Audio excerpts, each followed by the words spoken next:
As viúvas, elas eram herdeiras dos seus maridos, aí eles faziam até longas orações, mas o intuito deles não era consolar a viúva, mas era arrancar dinheiro da viúva.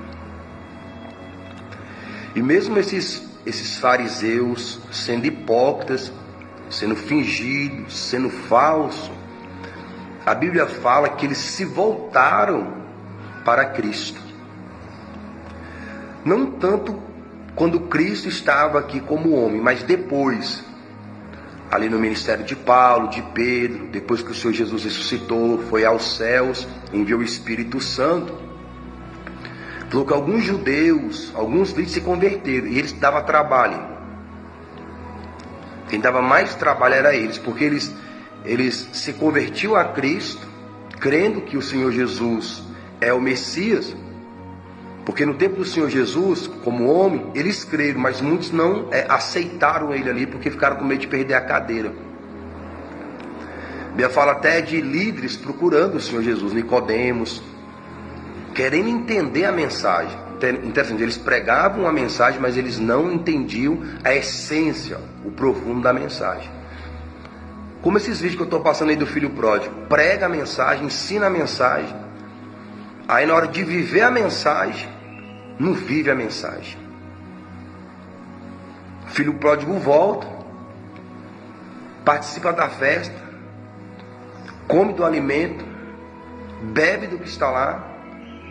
Aí quando alguém está afastado da congregação, volta, aí tem que ser excluído e pega a prova e não pode participar. Então prega uma coisa, mas não entende a essência e não se pratica.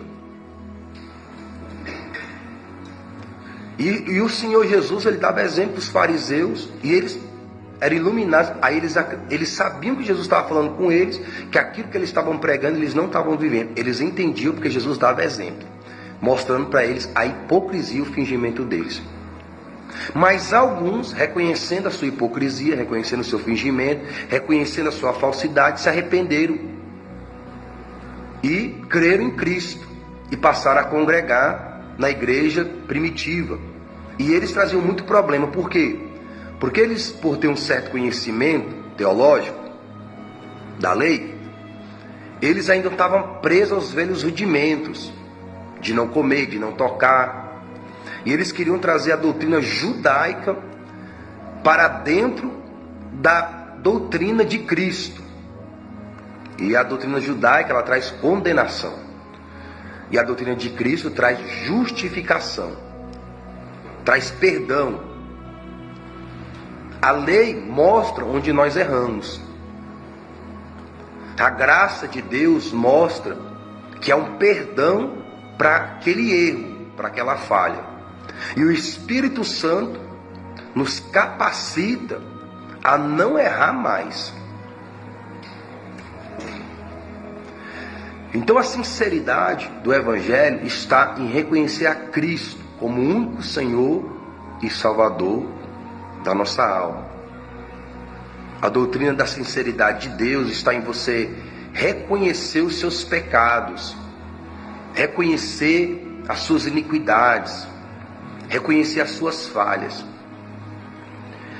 Tem gente que conhece o Evangelho, vamos assim dizer, e não está congregando, está bebendo, está se prostituindo, está se drogando, né? Ou está vivendo sua vida do jeito que quer, sem estar congregando, sem buscar desenvolver o ministério que Deus tem, porque geralmente esse ministério é em alguma congregação, alguma denominação, e elas se julgam sinceras, mas elas também estão sendo falsas. Só que a pessoa que está congregando e ela está pecando, ela está sendo falsa duas vezes. Quem não está congregando está sendo hipócrita consigo mesmo. Exercícios parece difícil para você, tente estar doente. Se comer bem parece difícil, tente se alimentar por uma sonda. Se caminhar 1 hora parece difícil, tente fazê-lo numa cadeira de rodas. Se depender de rotinas parece difícil para você, tente passar a sua vida dependendo de pílulas. Se dedicar 30 minutos ao treino parece difícil, tente passar meses numa cama de hospital. O que quer que você faça será difícil, então escolha bem as suas dificuldades. Tente passar toda a sua vida deixando de fazer coisas porque você está cansado. De repente, se um estilo de vida saudável parece difícil, tente passar toda a sua vida sem se sentir bem consigo mesmo.